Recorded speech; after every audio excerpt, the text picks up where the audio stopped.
Hello everyone, स्वागत है आपका पाठशाला ऋषिकेश के यूट्यूब चैनल पर। और आज हम कर रहे हैं वर्णमाला से जुड़े हुए 50 क्वेश्चन। जल्दी से आप क्वेश्चंस का आंसर देने की कोशिश करेंगे और मैं भी कोशिश करूंगा कि जल्दी आपको आंसर बताया जाए ताकि 50 क्वेश्चंस करने में बहुत ज़्यादा टाइम ना लगाए। तो पहला क्वेश्चन देखिए आपके सामने है, अच्छा क्वेश्चन। निम्नलिखित में से कौन सा वर्ण स्त्रीलिंग नहीं है? फटाफट से बताने की कोशिश करेंगे। तो कौन सा वर्ण स्त्रीलिंग नहीं है? तो ये होगा कौन सा? ऊ। ठीक है, एक मिनट के लिए। ऊ, सॉरी, है ना। तो ऊ इसका सही होगा। ऊ वर्ण जो है वो स्त्रीलिंग, वो पुल्लिंग है। ई री सब ये क्या है? स्त्रीलिंग है। निम्नलिखित में से देखिए, पहले देख रहे हैं, निम्नलिखित में से कौन से व्यंजन का उच्चारण स्थान तालु से होता है? देखिए, है ना। तो अलग अलग होता है। तो हमारे पास वर्ग होते हैं क च ट त प, है ना। फिर इनको याद करने का एक बहुत अच्छा तरीका है। तो इसकी ट्रिक आती है KTM2, है ना। KTM2, ठीक है। क च ट त प, है ना। कंठ, तालु, मूर्धा, दंत और ओष्ठ, ठीक है। तो आप याद कर सकते हो। तो कौन से तालु से है? तो तालु से कौन सा वाला होगा, है ना। तो चा वर्ग, तो च छ ज ज, तो छ है आपके पास। तो इसका आंसर होगा छ। लुंठित ध्वनि कौन सी है? बहुत ही इजी आंसर होगा। तो लुंठित है र। चलेगी जल्दी से। ओष्ठीय स्पर्श व्यंजन अल्पप्राण अघोष वर्ण कौन सा है? ठीक है ना। तो अब यहाँ पे ध्यान देंगे, अघोष कौन सा है? ओष्ठीय। तो ओष्ठीय की सबसे पहले देखेंगे। तो प द ध फ, तो प कौन सा है? तो प ओष्ठीय, फ भी ओष्ठीय है। तो स्पर्श व्यंजन ये अल्पप्राण या अघोष देखेंगे। तो अल्पप्राण की बात करते हो, हर वर्ग का पहला, तीसरा और पांचवा वर्ण क्या होता है? अल्पप्राण होता है। तो हम देखेंगे का ये पा वाला वर्ग, दा वर्ग, धा वर्ग और था वर्ग। तो पा किस में आता है? तो पा फ ब भ म, है ना। तो पा क्या है? पहला है। दा की बात करें तो दा नहीं, धा नहीं, फा। तो पा फा दूसरा है ना। तो अल्प प्राण हो जाएगा आपका पा, ठीक है। तो आंसर बनेगा इसका प, ठीक है। एक ही ध्वनि का द्वित हो जाना क्या कहलाता है? फटाफट से आंसर बताएंगे। तो एक ही ध्वनि का द्वित होना होता है युग्मक। यह किस प्रकार की ध्वनि है? तालव्य, कंठीय, दंतोष्ठीय या फिर कंठोष्ठीय? कंठोष्ठीय होते, कंठोष्ठीय हो गया, कंठोष्ठीय। तो यह कैसी है? तो यह है तालव्य प्रकार की ध्वनि, ठीक है ना। उच्चारण की दृष्टि से वह क्या है? ओष्ठीय, दंतोष्ठीय, कंठ तालव्य या फिर कंठोष्ठीय? तो उच्चारण की दृष्टि से वह है कंठ तालव्य। हिंदी वर्णमाला में स्वरों की संख्या कितनी है? तो हिंदी वर्णमाला में स्वरों की संख्या है 11। देखो, अगर तुमसे पूछते हिंदी वर्णमाला में स्वरों की कुल कुल संख्या कितनी है, तो ये आंसर हो जाता है 13। पर स्वरों की डायरेक्ट जब पूछा है तो 11 होती है। जब हम इसमें अंग और अह जोड़ते हैं तो ये 13 हो जाता है, ठीक है। ए के उच्चारण स्थान और की सहायता ली जाती है। तो ए के उच्चारण में किसकी सहायता ली जाती है? दंतोष्ठ, कंठ तालु, छंद तालु या इचियश तालु। तो ये दो ऑप्शन तो मुझे वैसे ही खराब लग रहे हैं। तो आंसर बताएंगे तो कंठ और तालु की, ठीक है। च वर्ग ध्वनिया किस वर्ग में आती है? तो चा वर्ग ध्वनिया किस वर्ग में आती है? जल्दी से बताएंगे फटाफट। अभी मैंने पीछे ही बताया आपको चा वर्ग किस में आता है। तो यह आएगा तालव्य में, ठीक है। KTM2 जो हमने करा पीछे। वर्णमाला में कौन सा अक्षर पुल्लिंग नहीं है? तो यानी स्त्रीलिंग है। तो स्त्रीलिंग पीछे बताया हमने आपको, ई और ई होगा, ठीक है। जिन वर्णों का उच्चारण स्वतंत्र होता है उसे कहते हैं व्यंजन, व्याकरण, बोली या स्वर। तो स्वर होते हैं जिनका उच्चारण स्वतंत्र होता है। द अ क श आ, पिछली वीडियो में हमारे क्वेश्चन था, ये बनेगा दक्ष, ठीक है। ढ वर्ग का उच्चारण स्थान और वर्ग है, ठीक है। तो ढ का वर्ग कौन सा? तो ट ठ ड ढ। तो ट वर्ग है। ट वर्ग के 3 क्वेश्चन है। और उच्चारण स्थान तो ट ठ ड और ढ और ड। तो ढ कैसा है? चौथा है। तो ट वर्ग और चौथा, तो आंसर होगा ए। लिपि चिन्हों के क्रमबद्ध समूह को क्या कहा जाता है? तो क्या कहते हैं? तो इसे बोलते हैं वर्णमाला, ठीक है। हिंदी भाषा में ह्रस्व स्वरों की संख्या कितनी है? 2, 7, 11 और 4। तो कितनी है? 4 है, ठीक है। ऐसी कौन सी दो मात्राएं हैं जिनका प्रयोग तो किया जाता है किंतु उनका समावेश स्वर में नहीं किया जाता? जैसे पीछे मैंने आपको बताया भी। कौन कौन सी होगी? तो ये होगी अंग और अह।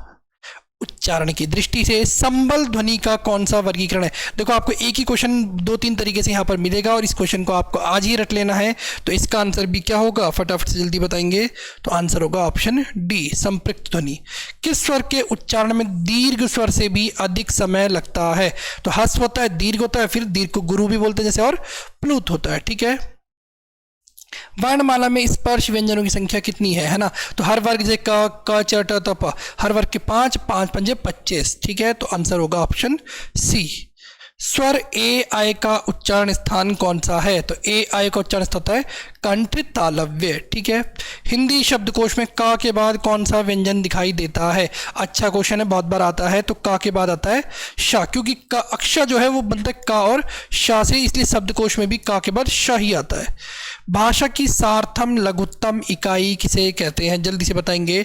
तो लघुत्तम इकाई, देखो सार्थक की बात करें तो सार्थक है शब्द। अगर हम बात करें भाषा की लघुत्तम इकाई तो वो हो जाएगा वर्ण, ठीक है। निम्न में दंत्य वर्ण कौन सा है? तो दंत्य वर्ण कौन सा है? स, है ना। आप बात करेंगे तो अब जब आप देखेंगे सा को बोलेंगे तो सा में आपकी जो जीभ है वो कहाँ लगती है? दांत पे जाके लगती है। निम्न में अनुनासिक वर्ण कौन सा है? थ, म, ब या फिर प, कौन सा अनुनासिक होगा? जल्दी से बताएंगे। तो पंचम अक्षर होते हैं वो अनुनासिक होते हैं, तो म। निम्न में कौन सा वर्ण घोष है? ठीक है, सघोष होता है ना, घोष या सघोष या फिर अघोष, ठीक है। तो सघोष, सघोष या फिर घोष, ये कौन सा होता है? तो ये होता है तीसरा, चौथा, पांचवा, हर वर्ग का तीसरा, चौथा, पांचवा। और घोष, अघोष की बात करेंगे जो अघोष, तो अघोष होता है पहला और दूसरा। तो घोष की बात करेंगे तो पहला या दूसरा होगा। तो क ख, है ना, ख दिख रहा है, क कहा दिख रहा है, और ग च। तो जल्दी से आंसर बताएंगे आप कौन सा होगा? क ख ग, घोष। हाँ जल्दी बताइए। तो क ख भार हुआ क्योंकि ये पहले ही है दोनों, है ना, मतलब पहले और दूसरे। ग कौन सा है ना? तो ग और च। तो ग इसका आंसर बनेगा मेरे हिसाब से, है ना। तो इसका आंसर क्या बनेगा? ग बनेगा।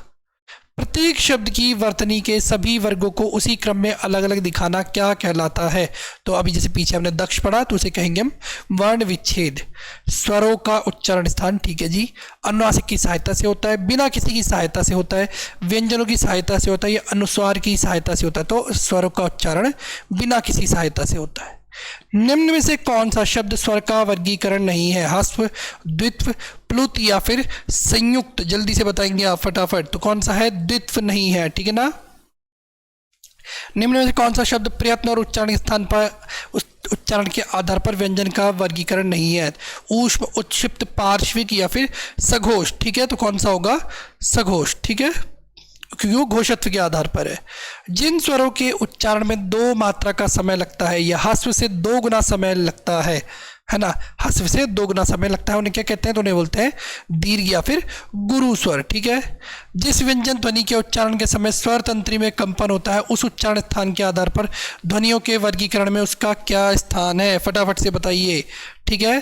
तो उसे हम बोलते हैं काकल्य। जिस व्यंजन ध्वनि के उच्चारण के समय स्वर तंत्री में कंपन होता है उस उच्चारण के स्थान पर ध्वनियों के वर्गीकरण में उसका क्या स्थान है? वर्णों के व्यवस्थित समूह को, वर्णों होना था, ये है ना, वर्गो लिखा है, वर्णों होगा ये, ठीक है, वर्णों, ठीक है, ये वर्गो नहीं होगा। तो इसे क्या बोलते हैं हम? तो इसे बोलते हैं वर्णमाला। अक्षावर्ण किन 2 वर्णों से मेल से बना है? पीछे बताया मैंने आपको, का और शा। आधा का होता है, शायद से पीछे मैंने आधा का नहीं लिखा था।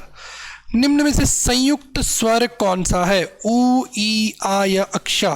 तो स्वर बताना है, व्यंजन की बात है, संयुक्त व्यंजन तो अक्षा है, लेकिन संयुक्त स्वर की बात करें तो मुझे लगता है यहाँ पर ये ओ होता और तब ये संयुक्त स्वर बन जाता, ठीक है। स्पर्श व्यंजन कंठ्य ध्वनि, अघोष और महाप्राण ध्वनि है। जल्दी से बताएंगे कौन सी है ना। तो बताइए फटाफट से, मैंने पीछे आपको बहुत सारी चीजें बता दी, है ना। तो कौन सा होगा? इसका आंसर होगा ख, ठीक है। कंठ तालव्य कौन सा है? यानी कंठ और तालव्य, जो कंठ और तालव्य से बन निकलते हैं, तो कौन सा है? ए और आय। सभी महाप्राण वर्णों वाला वर्ग है। महाप्राण वर्णों वाला वर्ग कौन सा होता है? ख, छ और ठ। जब एक ध्वनि का द्वित्व हो जाए तब वह क्या कहलाता है? युग्मक ध्वनियाँ, संयुक्त ध्वनियाँ, संपृक्त ध्वनियाँ या फिर पारस्परिक ध्वनियाँ, ठीक है। तो क्या होता है? युग्मक ध्वनियाँ। दंत्योष्ठ्य ध्वनि कौन सी है? य, व, र या फिर फ? फटाफट से बताएंगे तो क्या होता है? व होती है दंत्योष्ठ्य। सभी स्पर्श व्यंजन कौन से वर्ग में है? अच्छा जी, मतलब इनमें कौन सा ऐसा वर्ग है जिसमें सारे स्पर्श व्यंजन है? तो ह, श, ह नहीं होता, य, श, द, र, क, र, ल, ह, ठीक है।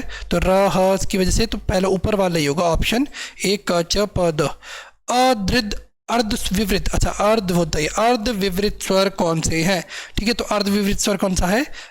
आय। जिनकी ध्वनि केवल मुख से निकलती है वे क्या कहलाते हैं? तो फटाफट से बताएंगे। निर्नुनासिक या अनुनासिक क्या बोला जाता है उन्हें? फटाफट से बताएंगे।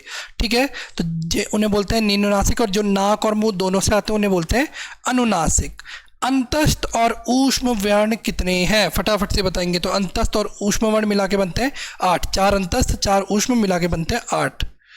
रा का विवरण है। रा कैसी है? तो रा लुंठित है। तो लुंठित का तो मुझे कोई और ऑप्शन भी नहीं दिख रहा है, तो ऑप्शन ए ही इसका सही आंसर होगा। ला और सा का उच्चारण स्थान कहाँ से होता है? ठीक है, तो ला और सा को जब आप बोलेंगे तो आपकी जीभ दांतों में जाके लगती है, तो दंत्य होगा इसका आंसर। इनमें से कौन सी देवनागरी की वर्ण ध्वनि नहीं है? कंठ ध्वनि, दंतोष्ठ्य, ग्रीवा ध्वनि या मूर्धा ध्वनि? तो ग्रीवा ध्वनि नहीं होता कुछ भी, है ना, तो आंसर ये होगा।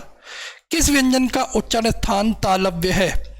फिर से मैंने वही KTM दो, तो टा वाले वर्ग में तो ट ठ ड ढ ण, है ना, वाला बताएंगे तो तालव्य। KTM दो, फटाफट से जल्दी से आप सोचेंगे और क्या होगा, है ना, सॉरी चा वर्ग, च छ ज झ, है ना, तो ज छ ज झ में कौन सा होगा? झ होगा इसका आंसर। जिन ध्वनियों की गणना न स्वर में की जाती है न व्यंजन, उन्हें क्या कहा जाता है? तो उन्हें बोलते हैं अयोगवाह। ठीक है, स्वर तंत्रियों के आधार पर व्यंजनों को कितने वर्गों में बांटा गया है?